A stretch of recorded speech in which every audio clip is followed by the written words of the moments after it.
ಆಕಾಶವಾಣಿ ಪ್ರದೇಶ ಸಮಾಚಾರ ಓದುತ್ತಿರುವವರು ಹರ್ಷಿತಾ ಟಿಎಲ್.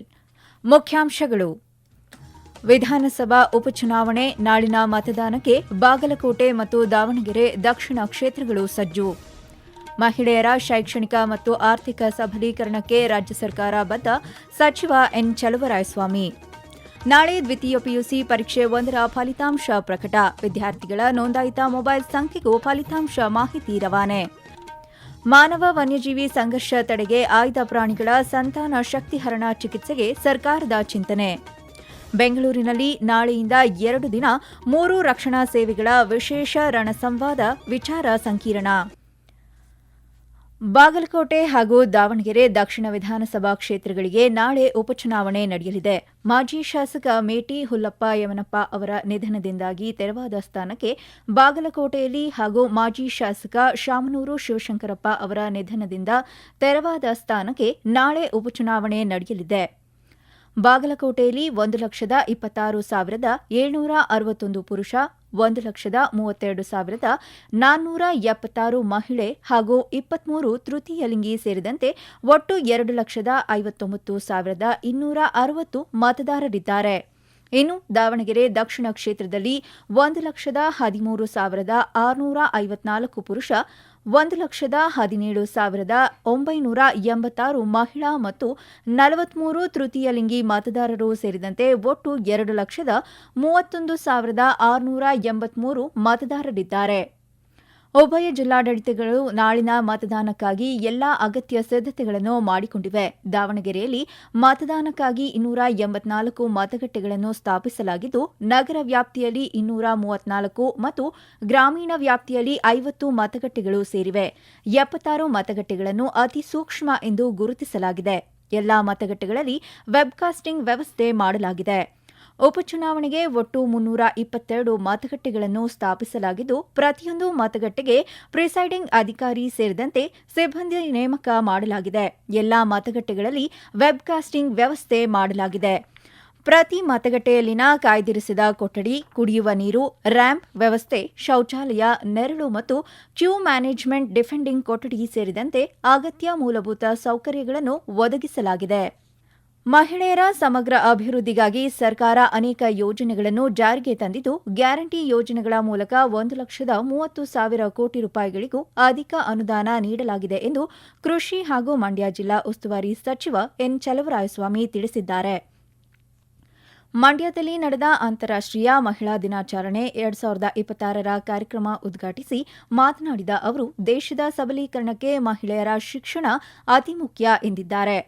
ಇದೇ ವೇಳೆ ಸಚಿವರು ಜಿಲ್ಲೆಯಲ್ಲಿ ಮಹಿಳಾ ಉತ್ಪನ್ನಗಳ ಮಾರಾಟಕ್ಕಾಗಿ ಪ್ರತ್ಯೇಕ ಮಾರುಕಟ್ಟೆ ಸ್ಥಾಪಿಸುವ ಭರವಸೆ ನೀಡಿದರು. ಬಳಿಕ ಮಾತನಾಡಿದ ಶಾಸಕ ಪಿ ರವಿಕುಮಾರ್, ಮಹಿಳೆಯರು ಅಭಿವೃದ್ಧಿ ಹೊಂದಿದಾಗ ಮಾತ್ರ ದೇಶ ಅಭಿವೃದ್ಧಿಯಾಗುವ ಸಾಧ್ಯ ಎಂಬುದು ಮಹಾತ್ಮ ಗಾಂಧೀಜಿಯವರ ಪರಿಕಲ್ಪನೆಯಾಗಿತ್ತು ಎಂದು ಸ್ಮರಿಸಿದರು. 2026ರ ದ್ವಿತೀಯ ಪಿಯುಸಿ ಪರೀಕ್ಷೆ 1ರ ಫಲಿತಾಂಶವನ್ನು ನಾಳೆ ಮಧ್ಯಾಹ್ನ 3 ಗಂಟೆಗೆ ಪ್ರಕಟಿಸಲಾಗುವುದು. ಫಲಿತಾಂಶವನ್ನು KRResults.nic.in ಮೂಲಕ ಅಥವಾ ಕರ್ನಾಟಕ ಒನ್ ಮೊಬೈಲ್ ಆಪ್ ಮೂಲಕವೂ ತಿಳಿದುಕೊಳ್ಳಬಹುದಾಗಿದೆ ಎಂದು ಕರ್ನಾಟಕ ಶಾಲಾ ಪರೀಕ್ಷೆ ಮತ್ತು ಮೌಲ್ಯ ನಿರ್ಣಯ ಮಂಡಳಿ ತಿಳಿಸಿದೆ. ಮಂಡಳಿ ವತಿಯಿಂದ ವಿದ್ಯಾರ್ಥಿಗಳ ನೋಂದಾಯಿತ ಮೊಬೈಲ್ ಸಂಖ್ಯೆಗೆ ವಾಟ್ಸ್ಆಪ್ ಅಥವಾ ಎಸ್ಎಂಎಸ್ ಮೂಲಕವೂ ಫಲಿತಾಂಶದ ಮಾಹಿತಿ ರವಾನಿಸಲಾಗುತ್ತದೆ. ಈ ವರ್ಷ ಮೊದಲ ಬಾರಿಗೆ ವಿಶೇಷವಾಗಿ ವಿದ್ಯಾರ್ಥಿಗಳ ಅಂಕಪಟ್ಟಿಯನ್ನು ಡಿಜಿ ಲಾಕರ್ ಮೂಲಕ ಅದೇ ದಿನ ಮಧ್ಯಾಹ್ನ 3 ಗಂಟೆಗೆ ಲಭ್ಯಗೊಳಿಸಲಾಗುವುದು ಎಂದು ಮಂಡಳಿ ಮಾಹಿತಿ ನೀಡಿದೆ. ಮಾನವ ವನ್ಯಜೀವಿ ಸಂಘರ್ಷ ಹೆಚ್ಚುತ್ತಿರುವ ಹಿನ್ನೆಲೆಯಲ್ಲಿ ಪ್ರಾಣಿಗಳ ಸಂಖ್ಯೆ ನಿಯಂತ್ರಿಸಲು ಆಯ್ದ ವನ್ಯಜೀವಿಗಳ ಸಂತಾನ ಶಕ್ತಿಹರಣ ಮಾಡುವ ಕುರಿತು ಚಿಂತನೆ ನಡೆಸಲಾಗುತ್ತಿದೆ ಎಂದು ಅರಣ್ಯ ಸಚಿವ ಈಶ್ವರ್ ಖಂಡ್ರೆ ತಿಳಿಸಿದ್ದಾರೆ. ಈ ಬಗ್ಗೆ ಸಾರ್ವಜನಿಕ ಚರ್ಚೆ ಹಾಗೂ ಕಾನೂನು ತಜ್ಞರೊಂದಿಗೆ ಸಮಾಲೋಚನೆ ನಡೆಸಿ ಸರ್ವೋಚ್ಚ ನ್ಯಾಯಾಲಯಕ್ಕೆ ಪ್ರಸ್ತಾವನೆ ಸಲ್ಲಿಸುವ ಬಗ್ಗೆಯೂ ಹಿರಿಯ ಅಧಿಕಾರಿಗಳೊಂದಿಗೆ ಸಭೆ ನಡೆಸುವ ಚಿಂತನೆ ಇದೆ ಎಂದು ತಿಳಿಸಿದರು. ಇದೇ ವೇಳೆ ಕಾಡಿನಿಂದ ಸ್ವಯಂ ಪ್ರೇರಣೆಯಿಂದ ಹೊರಬರಲು ಇಚ್ಛಿಸುವ ಅರಣ್ಯವಾಸಿಗಳ ಸ್ಥಳಾಂತರಕ್ಕೆ ಸರ್ಕಾರ ಸಿದ್ಧವಿದ್ದು, ಇದಕ್ಕಾಗಿ ಪಟ್ಟಿ ಸಿದ್ಧಪಡಿಸಲು ಸೂಚಿಸಲಾಗಿದೆ. ಇಂದು ಕಾಫಿ ಬೆಳೆಗಾರರೊಬ್ಬರು ಕಾಡಾನೆ ದಾಳಿಗೆ ಬಲಿಯಾದ ಘಟನೆಗೆ ತೀವ್ರ ಸಂತಾಪ ವ್ಯಕ್ತಪಡಿಸಿದ ಸಚಿವರು, ಆನೆಗಳ ಸಮಸ್ಯೆ ಪರಿಹರಿಸಲು ಉದ್ದೇಶಿಸಲಾಗಿರುವ ಆನೆಧಾಮ ನಿರ್ಮಾಣಕ್ಕೆ ಎದುರಾಗಿರುವ ತಾಂತ್ರಿಕ ಅಡೆತಡೆಗಳನ್ನು ಶೀಘ್ರವೇ ನಿವಾರಿಸುವುದಾಗಿ ಭರವಸೆ ನೀಡಿದರು. ಈ ವಾರ್ತೆಗಳನ್ನು ಆಕಾಶವಾಣಿಯಿಂದ ಕೇಳುತ್ತಿದ್ದೀರಿ. ನಮ್ಮ ಎಲ್ಲಾ ರಾಷ್ಟ್ರೀಯ ವಾರ್ತೆಗಳು ಹಾಗೂ ಪ್ರದೇಶ ಸಮಾಚಾರ ಈಗ ಆಕಾಶವಾಣಿ ನ್ಯೂಸ್ ಕನ್ನಡ ಯೂಟ್ಯೂಬ್ ಚಾನೆಲ್ನಲ್ಲಿ ಲಭ್ಯ. ನಮ್ಮ ಎಕ್ಸ್ ಖಾತೆ ಮತ್ತು ಇನ್ಸ್ಟಾಗ್ರಾಂ ಖಾತೆ ಆಕಾಶವಾಣಿ ನ್ಯೂಸ್ ಕನ್ನಡ. ಹೆಚ್ಚಿನ ಮಾಹಿತಿಗಾಗಿ ನಮ್ಮ ಫೇಸ್ಬುಕ್ ಖಾತೆ ಆಕಾಶವಾಣಿ ವಾರ್ತೆ ಕನ್ನಡವನ್ನು ಅನುಸರಿಸಿ. ಮಾಹಿತಿಯ ಹೂರಣ ವಾರದ ಕಾರ್ಯಕ್ರಮ ಪ್ರಚಲಿತ ವಿದ್ಯಮಾನ ಪ್ರತಿ ಬುಧವಾರ 9:15.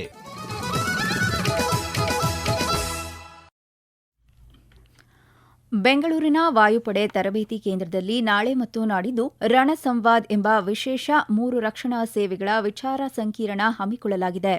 ಬಹುವಲಯ ಕಾರ್ಯಾಚರಣೆಗಳು, ಸಾಂಪ್ರದಾಯಿಕ ಮತ್ತು ಅನಿಯಮಿತ ಬೆದರಿಕೆಗಳನ್ನು ಎದುರಿಸಲು ಈಗಿನ ತುರ್ತು ಅಗತ್ಯ ಎಂಬ ವಿಷಯದ ಕುರಿತು ಈ ಬಾರಿ ಚರ್ಚೆಗಳು ಕೇಂದ್ರೀಕರಿಸಲಿವೆ.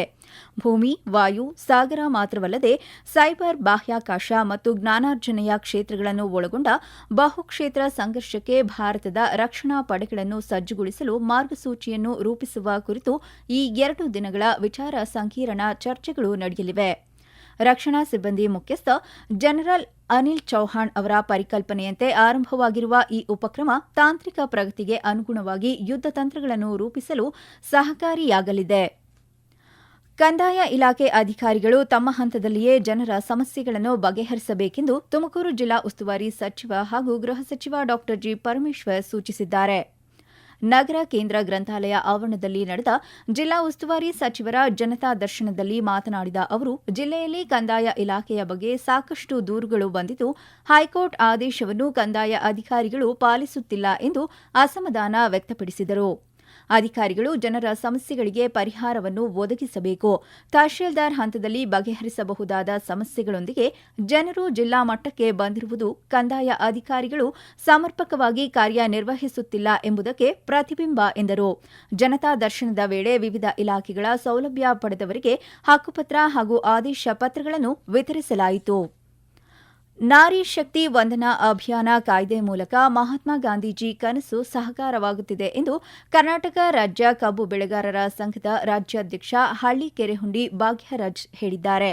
ಚಾಮರಾಜನಗರದಲ್ಲಿ ಆಕಾಶವಾಣಿಯೊಂದಿಗೆ ಮಾತನಾಡಿದ ಅವರು, ನಾರಿ ಶಕ್ತಿ ವಂದನಾ ಅಭಿಯಾನ ಕಾಯ್ದೆ ಐತಿಹಾಸಿಕ ಕಾಯ್ದೆಯಾಗಿದ್ದು, ಪ್ರಧಾನಿ ನರೇಂದ್ರ ಮೋದಿ ಅವರು ಮಹಿಳಾ ಸಬಲೀಕರಣಕ್ಕೆ ಕಾಯ್ದೆ ತರುತ್ತಿರುವುದು ಸ್ವಾಗತಾರ್ಹ.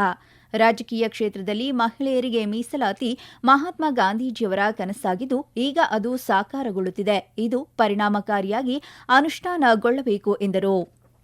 ಈ ದೇಶದಲ್ಲಿ ಮಹಿಳೆಯರಿಗಾಗಿ ವಿಧಾನಸಭೆ ಆಗ್ಬೋದು, ರಾಜ್ಯಸಭೆ ಆಗ್ಬೋದು, ಲೋಕಸಭೆ ಆಗ್ಬೋದು, ಸಂಪೂರ್ಣ ಗ್ರಾಮೀಣ ಮಟ್ಟದಿಂದ ರಾಷ್ಟ್ರ ಮಟ್ಟದವರೆಗೂ ಚುನಾವಣೆಯಲ್ಲಿ 33% ಮಹಿಳೆಯರಿಗೆ ಕೊಡ್ತಕ್ಕಂತ ನಾರಿ ಶಕ್ತಿ ಯೋಜನೆಯನ್ನ ಜಾರಿಗೆ ತಂದಿರತಕ್ಕಂಥದ್ದು ಬಹಳಷ್ಟ ಅನುಕೂಲ ಆಗ್ತಾ ಇದೆ. ಇದು ಪರಿಣಾಮಕಾರಿಯಾಗಿ ದೇಶದಲ್ಲಿ ಜಾರಿಯಾಗಬೇಕು ಅಂತಕ್ಕಂಥ ಒತ್ತಾಯ ಇದೆ. ಇದು ಮಹಿಳೆಯ ಸಬಲೀಕರಣ, ಮಹಿಳೆಯರನ್ನ ಈ ದೇಶದಲ್ಲಿ ಸಮಾನವಾಗಿ ಕಾಣ್ತಕ್ಕಂಥ ಗಾಂಧೀಜಿಯವರ ಕನಸೇನಿತ್ತು ಅದನ್ನ ಪೂರ್ಣಗೊಳ್ತಕ್ಕಂಥ, ಸಾಕಾರಗೊಳಿಸ್ತಕ್ಕಂಥ ನಿಟ್ಟಿನಲ್ಲಿ ಈ ಯೋಜನೆ ಇವತ್ತು ಈ ಕಾಯ್ದೆ ರೂಪುಗೊಳ್ಳುತ್ತದೆ ಅಂತಕ್ಕಂಥ ಅಭಿಮತವನ್ನು ವ್ಯಕ್ತಪಡಿಸುತ್ತೇನೆ.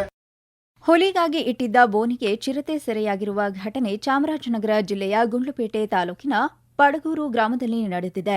ಪಡಗೂರು ಗ್ರಾಮದ ರೈತ ಮಹದೇವಸ್ವಾಮಿ ಎಂಬುವರ ಜಮೀನಿನಲ್ಲಿ ಚಿರತೆ ಸೆರೆಯಾಗಿದ್ದು, ಸೆರೆ ಸಿಕ್ಕ ಚಿರತೆ ಅಂದಾಜು 4 ವರ್ಷ ಪ್ರಾಯದ ಹೆಣ್ಣು ಚಿರತೆಯಾಗಿದೆ. ಕಳೆದ ಹಲವು ದಿನಗಳಿಂದ ಪಡಗೂರು ಸುತ್ತಮುತ್ತಲೂ ಹುಲಿ ಓಡಾಟದ ಆತಂಕವನ್ನು ರೈತರು ಹೊರಹಾಕಿದ್ದರಿಂದ ತುಮಕೂರು ಮಾದರಿ ಬೋನಿಟ್ಟು ಕರುವೊಂದನ್ನು ಕಟ್ಟಲಾಗಿತ್ತು. ಆಹಾರ ಅರಸಿ ಬಂದ ಚಿರತೆ ಬೋನಿನಲ್ಲಿ ಸೆರೆಯಾಗಿದೆ. ಕೊನೆಯಲ್ಲಿ ಮತ್ತೊಮ್ಮೆ ಮುಖ್ಯಾಂಶಗಳು. ವಿಧಾನಸಭಾ ಉಪಚುನಾವಣೆ ನಾಳಿನ ಮತದಾನಕ್ಕೆ ಬಾಗಲಕೋಟೆ ಮತ್ತು ದಾವಣಗೆರೆ ದಕ್ಷಿಣ ಕ್ಷೇತ್ರಗಳು ಸಜ್ಜು. ಮಹಿಳೆಯರ ಶೈಕ್ಷಣಿಕ ಮತ್ತು ಆರ್ಥಿಕ ಸಬಲೀಕರಣಕ್ಕೆ ರಾಜ್ಯ ಸರ್ಕಾರ ಬದ್ಧ, ಸಚಿವ ಎನ್ ಚಲುವರಾಯಸ್ವಾಮಿ. ನಾಳೆ ದ್ವಿತೀಯ ಪಿಯುಸಿ ಪರೀಕ್ಷೆ 1ರ ಫಲಿತಾಂಶ ಪ್ರಕಟ. ವಿದ್ಯಾರ್ಥಿಗಳ ನೋಂದಾಯಿತ ಮೊಬೈಲ್ ಸಂಖ್ಯೆಗೂ ಫಲಿತಾಂಶ ಮಾಹಿತಿ ರವಾನೆ. ಮಾನವ ವನ್ಯಜೀವಿ ಸಂಘರ್ಷ ತಡೆಗೆ ಆಯ್ದ ಪ್ರಾಣಿಗಳ ಸಂತಾನ ಶಕ್ತಿಹರಣ ಚಿಕಿತ್ಸೆಗೆ ಸರ್ಕಾರದ ಚಿಂತನೆ. ಬೆಂಗಳೂರಿನಲ್ಲಿ ನಾಳೆಯಿಂದ 2 ದಿನ 3 ರಕ್ಷಣಾ ಸೇವೆಗಳ ವಿಶೇಷ ರಣಸಂವಾದ ವಿಚಾರ ಸಂಕಿರಣ. ಇಲ್ಲಿಗೆ ಪ್ರದೇಶ ಸಮಾಚಾರ ಮುಗಿಯಿತು. ನಮ್ಮ ಮುಂದಿನ ವಾರ್ತಾ ಪ್ರಸಾರ ಸಂಜೆ 7:35